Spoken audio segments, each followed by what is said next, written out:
Hello everyone, আজকে আমি তোমাদেরকে আমার আন্দামান ট্রিপের কিছু ডিটেলস শেয়ার করব, যেখানে আমি আমার ফ্যামিলি নিয়ে গিয়েছিলাম। এটা একটা ছোট্ট ফ্যামিলি ট্রিপ ছিল 4-5 দিনের। তো চলো দেখে নিই কী করেছিলাম আমরা আন্দামানে। কলকাতা থেকে বেসিক্যালি দমদম এয়ারপোর্ট থেকে আমি, বাবা, মা আর আমার এক পিসেমশাই একসাথে চলে গিয়েছিলাম বীর সাভারকার এয়ারপোর্ট, মানে যেটা আমরা পোর্ট ব্লেয়ার এয়ারপোর্ট নামে বেশি চিনি, এবং সেখান থেকেই সমস্ত যাত্রাটা শুরু। আকাশা এয়ারে গিয়েছিলাম। এটা প্রবাবলি একটা নতুন এয়ারলাইন ইন্ডিয়ার। আমি এই এয়ারলাইনে প্রথমবার চাপলাম। তারপরে যথারীতি ওয়েট করতে হয়েছে ভীষণভাবে। ওই যে আমার লাগেজ চলেও এসেছে, অনেকক্ষণ ওয়েট করার পরে লাগেজ এসছে, কিন্তু আই মাস্ট সে যে অতটাও সময় লাগেনি যতটা সময় আমি ভেবেছিলাম যে লাগবে।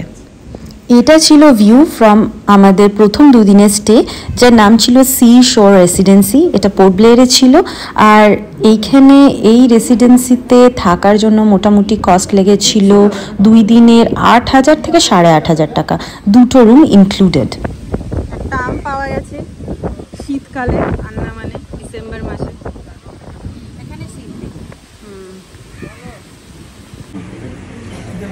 শীতকালে আম কাঁঠাল দেখে অবাক হয়ে যাওয়ার পরে আমরা খেতে চলে এসেছিলাম একটা রেস্টুরেন্টে। এখানে পাশেই একটা রেস্টুরেন্ট ছিল, আনন্দ রেস্টুরেন্ট ছিল খুব সম্ভবত নাম, যতদূর মনে পড়ছে। এখানে সমস্ত রকম বাঙালি খাবার পাওয়া যাচ্ছিল, মোটামুটি কলকাতায় যেরকম খাবারের প্রাইস হয় কম বেশি সেরকম, বা আমি বলবো খুব নাম করা রেস্টুরেন্ট তুলনায় কমই দাম ছিল। আর দেখো আরও কিছু ক্লিপ ফেরার সময় নিয়েছিলাম, যে এখানে কি সুন্দর আম্রমুকুল বেরিয়েছে এবং গাছে গাছে আম হয়েছিল। সন্ধ্যেবেলা আমরা চলে গিয়েছিলাম জেল দেখতে, অবশ্যই বিখ্যাত পোর্ট ব্লেয়ারের জেল, যেটা হচ্ছে সেলুলার জেল নামে খ্যাত, এবং তার কিছু ক্লিপস এরপরে আসছে। ও হ্যাঁ, একটা ভীষণ ইম্পর্টেন্ট ব্যাপার হলো, পোর্ট ব্লেয়ার এয়ারপোর্টে আমাদের জন্য ওয়েট করছিল আমার ভাই, যে কিনা ব্যাঙ্গালোর থেকে আমাদের পোর্ট ব্লেয়ার এয়ারপোর্টে জয়েন করেছিল। ও একদম ব্যাঙ্গালোর থেকেই চলে এসেছিল। তো আমরা তারপর থেকে ট্রিপটা বেসিক্যালি আসল শুরু করি। আমরা 4 জনে এসেছিলাম, আমি, বাবা, মা, পিসেমশাই ফ্রম কলকাতা, আর ভাই জয়েন্ড আস ফ্রম ব্যাঙ্গালোর। তো আমরা এসে দেখা করি এয়ারপোর্টে, এবং তারপর থেকে আমাদের 5 জনের ট্রিপ শুরু হয়। তো যাই হোক, এই হলো সেলুলার জেল। আর সেলুলার জেলে প্রত্যেক দিন 3টে করে লাইট অ্যান্ড সাউন্ড শো হয়, যেগুলোর জন্য প্রথম 2 দিনের টিকিট আমরা পাইনি। আর এই শোটা না দেখলে পোর্ট ব্লেয়ার আসার কোনো অর্থই হয় না। না হলে খুব ভালো করে জানা পসিবলই না যে আমাদের হিস্ট্রি কী ছিল, পোর্ট ব্লেয়ারের কালো হিস্ট্রিটা জানা একেবারেই সম্ভব না। আর যে একবার সেলুলার জেল দেখে নেবে এবং তার ব্যাপারে জেনে নেবে যে কিভাবে কয়েদিদের রাখা হতো, কী ধরনের অত্যাচার করা হতো, তারপরে তারা যে ঘৃণ্য মনোভাব পোষণ করবে ব্রিটিশদের প্রতি, সেটা মানে বলাই বাহুল্য। আমি তো সাজেস্ট করব যে প্রথম দিন তোমরা পোর্ট ব্লেয়ারে নামার পরে একবার ওই সাউন্ড শোটা দেখে নিতে পারো, আমরা যেটা লাস্ট দিন ফেরার সময় দেখেছিলাম, কারণ প্রথম 2 দিন টিকিট পাইনি। এবারে পরদিন জেনারেলি লোকে পোর্ট ব্লেয়ারে থাকলে রস আইল্যান্ড আর নর্থ বে আইল্যান্ড যায়, কিন্তু একটা সাইক্লোনের আভাস থাকার জন্য ওইটা ক্যান্সেল হয়ে গিয়েছিল। তো ওই রাস্তাটা বন্ধ হয়ে যাওয়ার জন্য নর্থ বে আর রস আইল্যান্ড আমরা যেতে পারিনি। তো আমরা গিয়েছিলাম ওই দিনটাতে একটা খুবই সুন্দর এবং আলাদা রকম একটা বিচে, দ্যাট ওয়াজ খুরমাডেরা বিচ। এই বিচটা পুরোটাই বাকি অন্য বিচের থেকে আলাদা, কিন্তু এখানে বেশি লোকজন যায় না, বেশি ট্রাভেলার্স এখানে যায় না, কারণ এটা বেশ দূর, সেন্ট্রাম থেকে 1 ঘন্টার বেশি সময় লাগে। আর অভূতপূর্ব সুন্দর অবভিয়াসলি, কারণ বেশি লোক যায় না বলে নোংরাও হয়নি বিচটা।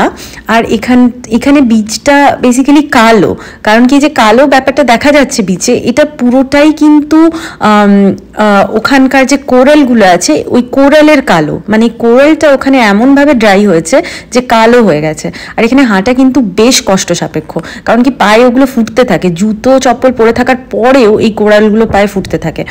তো যাই হোক, এখানে সেদিন আমরা স্নান করার পরে এই বিচে, এই সুন্দর বিচে, আমরা ওখানে একটা রিসর্টে সবাই মিলে খাচ্ছিলাম। যাই হোক, খাওয়ার ভিডিও নিলে সবাই একটু কনসিয়াস হয়েই যায়, তাও আমি একটু করে তুলে নিয়েছিলাম। যাই হোক, এই রিসর্টটা ছিল কিন্তু নারকেল গাছে পুরো ভরা। আমরা পুরো দিনটা ওখানে স্পেন্ড করার পর ফাইনালি আবার পোর্ট ব্লেয়ার সেন্ট্রামের দিকে ফিরে আসছিলাম। তাই বলবো, তোমাদের যদি সময় থাকে নিউ বে আইল্যান্ড আর রস আইল্যান্ড দেখার পরে পোর্ট ব্লেয়ারে আরও সময় থাকে, তাহলে কিন্তু খুরমাডেরা বিচটা তোমরা নিজে নিজেদের লিস্টে রাখতেই পারো, দেখার লিস্টে। খুরমাডেরা বিচ দেখার পর ওই দিনটা তো কেটে গিয়েছিল। তারপরে আশেপাশের ছোটোখাটো বিচ দেখে তারপরের দিন আমরা চলে যাচ্ছিলাম হ্যাভলক আইল্যান্ড। এবারে এই হ্যাভলক আইল্যান্ড আর নীল আইল্যান্ড মোটামুটি সবাই যায়। এখানে পুরো ট্রিপটাতে মোটামুটি খরচা পড়ে 5 থেকে 5,500 পার হেড ক্রুজের জন্য। ক্রুজের খরচা পড়ে 5 থেকে 5,500 টাকা। এবারে তার উপরে তোমাদের ডিপেন্ড করে যে তুমি লাক্সারি সিট নিচ্ছ বা রয়্যাল। রয়্যাল সিটের দাম আরও বেশি হয়। আমাদের একটা রয়্যাল সিট ছিল 5 জনের ফিরে আসার দিন, বাকি আমাদের সবই লাক্সারি ছিল। তো বেশ ভালো ছিল, ক্রুজের এক্সপিরিয়েন্স ওয়াজ ভেরি গুড। মানে এখানে যে সাধারণত কলকাতার দিকে বা অনেক জায়গায় এই ধরনের বড় বড় ক্রুজে করে আমরা যাতায়াত করি না। তো এটা একটা অন্যরকম এক্সপিরিয়েন্স বলবো। যারা ভারতবর্ষে থাকে তাদের জন্য আন্দামানে এই এক্সপিরিয়েন্সটা একটু আলাদা রকম। পুরোটা রাস্তা, চারিদিকে নীল সমুদ্র, আর ক্রুজের একটা ল্যাভিশ এক্সপিরিয়েন্সও আছে। মানে খানিকটা যেরকম এয়ার ট্রাভেলের এক্সপিরিয়েন্স হয় সেই রকমই। মানে ওদের ক্রু মেম্বার্স রয়েছেন যারা তোমাদের খাবার সার্ভ করতে আসবে।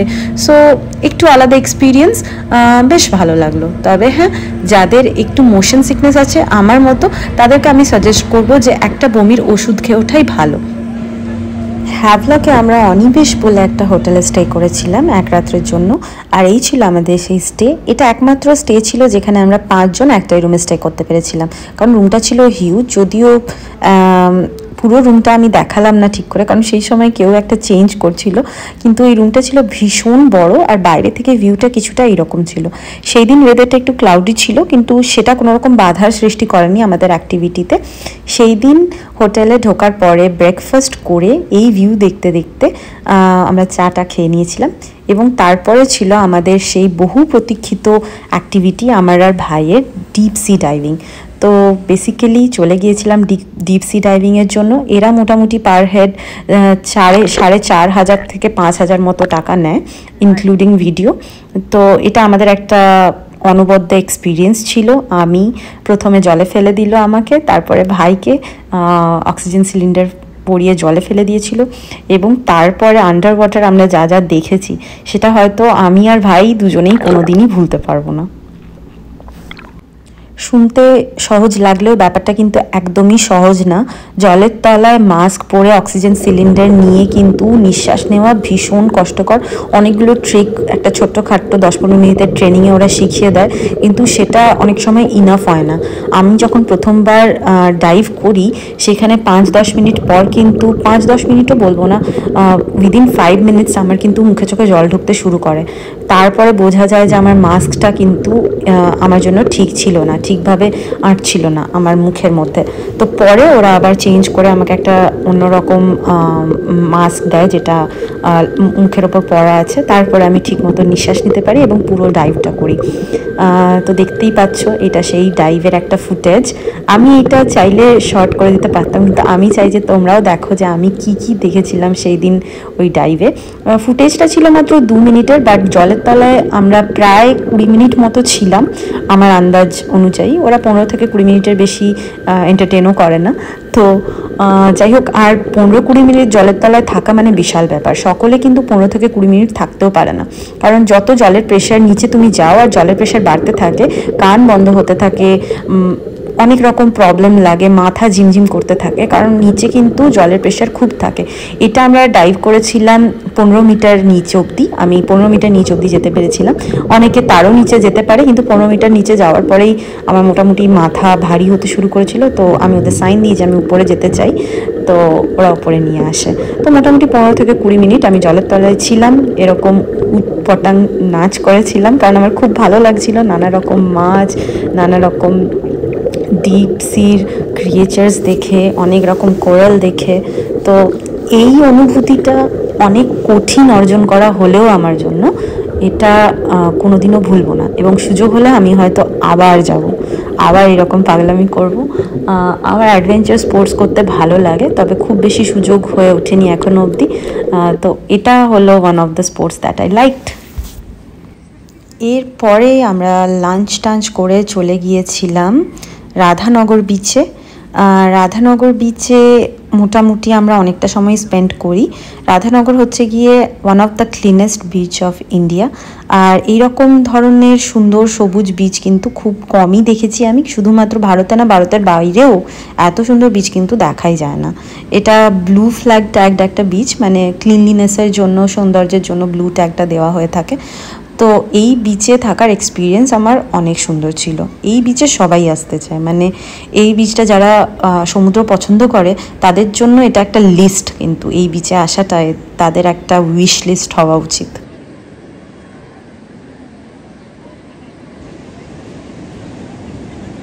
সেই দিন সূর্যের আলোটা এইভাবে মেঘের আড়াল থেকে এত সুন্দরভাবে পড়ছিল, মনে হচ্ছিল যেন লিক করছে মেঘ দিয়ে সানরে।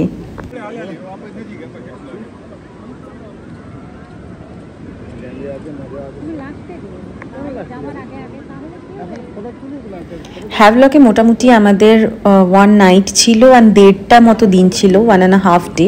তো এই দিন পুরোটা আমরা হ্যাভলকেই কাটিয়েছিলাম, রাধানগর বিচেই কাটিয়েছিলাম। তারপরের দিন আমরা চলে গিয়েছিলাম কালাপাথর বিচ সকাল সকাল, সেটার এক্সপিরিয়েন্সও শেয়ার করছি। বাট তোমরা যদি হ্যাভলক যাও তো মোস্টলি মানুষ রাধানগর বিচে একটা পুরো দিন কাটায়, যেটা আমরাও করেছিলাম। দুপুরবেলা খেয়ে দিয়ে নামার পরে দুপুরবেলা খেয়ে দিয়ে আমরা কিন্তু চলে গিয়েছিলাম রাধানগর বিচ, আর পুরোটা সময় রাধানগর বিচে কাটিয়েছি। আর রাধানগর বিচে খালি ইন্ডিয়ান না, ভীষণ ফরেনার্সও দেখতে পাবে তুমি। আর তারপরে ওই দিন আমাদের ছিল এটা সন্ধেবেলার খাবার। হোটেলে ফিরে এসে, মানে অনিবেশে ফিরে এসে আমরা রুটি, চিকেন কষা, চিকেন ভর্তা নিয়েছিলাম এবং ওদের খাবার ছিল কিন্তু ভীষণ সুন্দর। প্রথম দিন আমরা পাবলিক ট্রান্সপোর্ট ইউজ করিনি, কারণ আমরা জানতাম না। কিন্তু তারপরের দিন আমাদের হোটেলের মালিকের হেল্পে আমরা কিন্তু হোটেলের সামনে থেকে একটা বাস নিয়ে নিই, যেটা কিন্তু সোজা 10 মিনিটে পৌঁছে যায় কালাপাথর বিচ। তো আমি বলবো ওখানে কিন্তু সব কিছুই মোটামুটি পাবলিক ট্রান্সপোর্টে অ্যাক্সেসেবল, সেটা জেনে নিলে খরচা কিন্তু অনেক কম হয়ে যাবে। আমাদের একটা প্ল্যান ছিল ওই দিন ভোরবেলা আমরা একটা নাইট কায়াকিংয়ে যাব, যেটা ওয়েদার খারাপ হওয়ার জন্য ক্যান্সেল হয়ে যায়। তাই ভোর আমরা মোটামুটি ভোর না হলেও 8টার ভেতরে কিন্তু আমরা চলে আসি কালাপাথর বিচে। তখন কিন্তু এত লোক ছিল না যখন আমরা অ্যারাইভ করেছিলাম, ধীরে ধীরে লোক সংখ্যা বাড়তে থাকে। এই বিচে জেলের নেট থেকে 4-5টা মাছ পড়ে গিয়েছিল। পিসমশাই সেই মাছগুলো তাজা কুড়িয়ে এনে আমাদের হোটেলে যে কিচেন ছিল সেখানে ভাজিয়ে ফেলে, এবং সেই মাছগুলো কিন্তু দারুণ খেতে ছিল। এই সেই মাছ আমি রেকর্ড করেছি। তো যাই হোক, এটা একটা অন্যরকম এক্সপিরিয়েন্স ছিল। তারপরে খাওয়া দাওয়া করে বিকেলবেলা আমরা বেরিয়ে পড়েছিলাম নীল আইল্যান্ডের উদ্দেশ্যে। তো আমরা এখানে নটিকাতে করে গিয়েছিলাম নীল আইল্যান্ড। তো আমাদের প্রথম দিনে আমাদের যে ক্রুজটা ছিল সেটা একটা অন্য কোম্পানির ছিল, নামটা মনে আসছে না, কিন্তু সেকেন্ড 2 দিন আমরা নটিকাতে করে গিয়েছিলাম। নটিকা এখানকার ফাস্টেস্ট হচ্ছে গিয়ে ক্রুজ, আর একটু এক্সপেন্সিভও বটে। তো সেই দিন নটিকাতে করে চলে যাচ্ছি আমরা নীল আইল্যান্ডে, এবং সেটারই ফুটেজ। ওখান থেকে হ্যাভলক থেকে মোটামুটি নীল যেতে 40 মিনিট মতো লাগে, ওয়্যারএজ পোর্ট ব্লেয়ার থেকে হ্যাভলক আসতে 1 ঘন্টার উপর লাগে। কিন্তু হ্যাভলক থেকে নীল মোটামুটি কাছে। আর নীলেও আমাদের 1 নাইট স্টে ছিল। তারপরে নীল থেকে আমরা আবার কিন্তু পুনরায় ফিরে গিয়েছিলাম পোর্ট ব্লেয়ার, এবং লাস্ট দিন আমরা বিফোর লিভিং আন্দামান আমরা কিন্তু পোর্ট ব্লেয়ারে ছিলাম। নীল আইল্যান্ডে আমাদের কোনো হোটেল বুকিং করা ছিল না। তাড়াহুড়োতে হোটেল বুক করতে গিয়ে আমরা এলিফ্যান্ট অ্যান্ড 4 ওয়াইসম্যান বলে একটা রিসর্ট, যেটা কিনা রিসর্ট বলে মনে হলেও সেটা একদমই ছিল না, জঙ্গলের মধ্যে কতগুলো কুঁড়ে ঘর বানিয়ে রেখেছিল ওরা, সেটা বুক করে ফেলি। ভুল করে এটা আমরা করে ফেলি এবং প্রচুর টাকা দিয়ে ফেলি। কিন্তু তা সত্ত্বেও ওইখানে থাকা একেবারেই একটা ফ্যামিলি জন্য পসিবল ছিল না। পরে আমরা জানতে পারি যে এইখানে এসে বেসিক্যালি বিদেশি হিপিরা কম টাকা দিয়ে থাকে, কিন্তু Booking.com ওদের রিভিউ দেখে আমরা এটা ভুল করে বুক করে ফেলি। তো যাই হোক, ওখানে অনেকটা টাকা আমাদের চলে যায়। কিন্তু তারপরে আমরা সেভ গ্রিন বলে একটা রিসর্টে থাকি, এটা ওখানকার সব থেকে বড় রিসর্ট। ওইখানে বুকিং ক্যান্সেল করেও কোনো টাকা আমরা ফেরত পাই না। এবং ওই যে রিসর্ট ছিল এলিফ্যান্ট অ্যান্ড 4 ওয়াইসম্যান, ওনার ছিলেন, ওখানকার যে ওনার ছিলেন বা দেখভাল করেন কেয়ারটেকার, ওনার বিহেভিয়ারও খুব খারাপ ছিল। তো আমরা সেভ গ্রিনে থাকি রাতটা। এটা একটা ভীষণ সুন্দর রিসর্ট ছিল, ভীষণ এক্সপেন্সিভও ছিল বটে, কারণ কি বুকিং আমরা ইমিডিয়েট করেছিলাম। যাই হোক, সেই সব ভুলে তারপর দিন সকালবেলা আমরা চলে আসি লক্ষ্মণপুর বিচে। লক্ষ্মণপুর 2টো বিচ আছে, এটা একটা বিচ লক্ষ্মণপুরের, আর একটা আছে লক্ষ্মণপুর বিচ, সেটা লাস্টে গিয়েছিলাম একদম এই দিন। এই লক্ষ্মণপুর 2 বিচটাতে লোকজন ভীষণ কম থাকে, আর ভীষণ ওয়াইড একটা আকাশ দেখা যায়। আর চারিদিকটা নীল আর সবুজে পুরো ভরা। তো এই বিচে আমরা অনেক ফটো টোটো তুলছিলাম।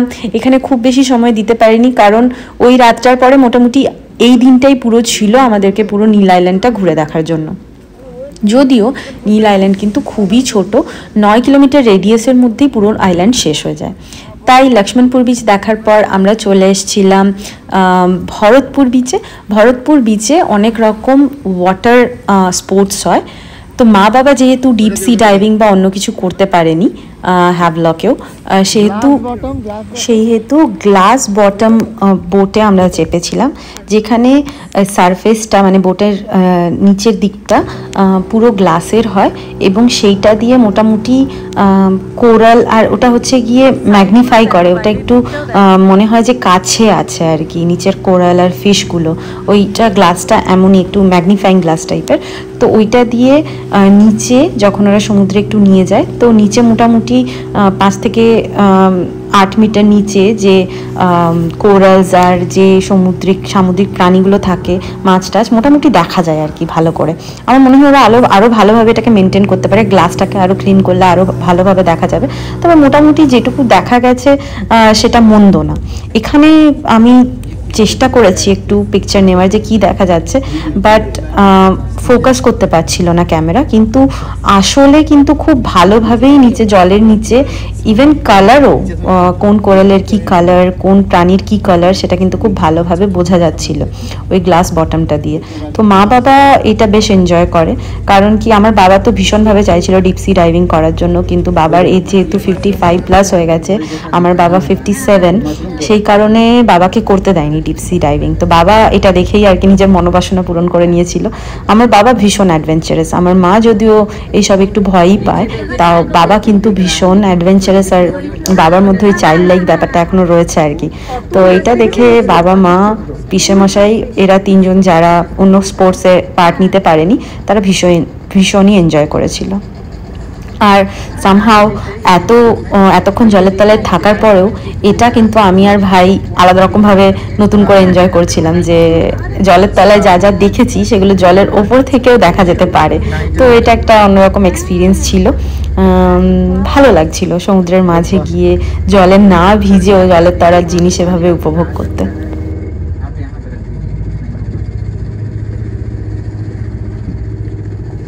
এমনিতে তো ভালোই লাগছিল, কিন্তু যখন স্কুল অফ ফিশেস একসাথে আসছিল না, যেরকম এই পরের ক্লিপটাতে তুমি দেখতে পাবে, তখন কিন্তু আরও বেশি ভালো লাগছিল। মনে হচ্ছিল যে কিভাবে কত মিস্টিরিয়াস জলের তলাটা, মানে আলাদা রকম একটা অনুভূতি। ভরতপুর বিচে এইসব অ্যাক্টিভিটি করার পর আইসক্রিম, কোকোনাট ওয়াটার আর লাঞ্চ করে আমরা তারপরে চলে গিয়েছিলাম আরেকটা লক্ষণপুর বিচে, সেটা হচ্ছে লক্ষণপুর 1 খুব সম্ভবত।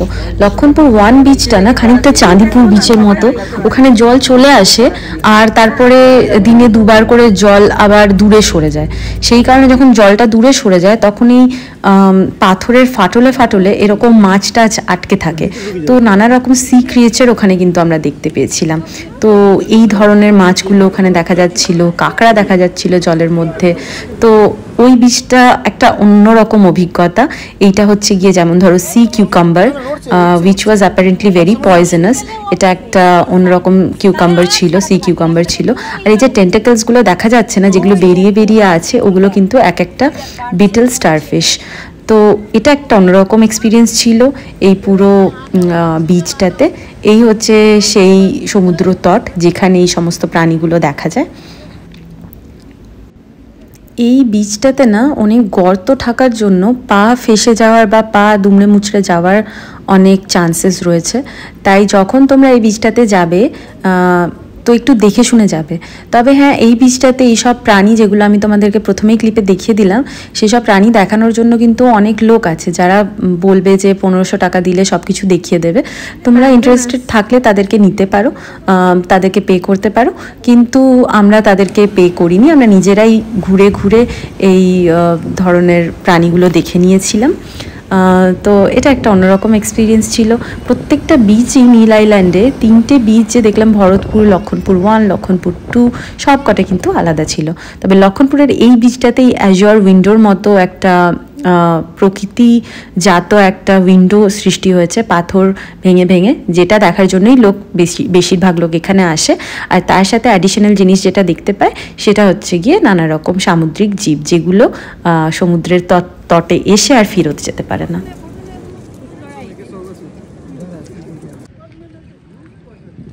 এবার ছিল নীল আইল্যান্ড থেকে ফেরত যাওয়ার পালা।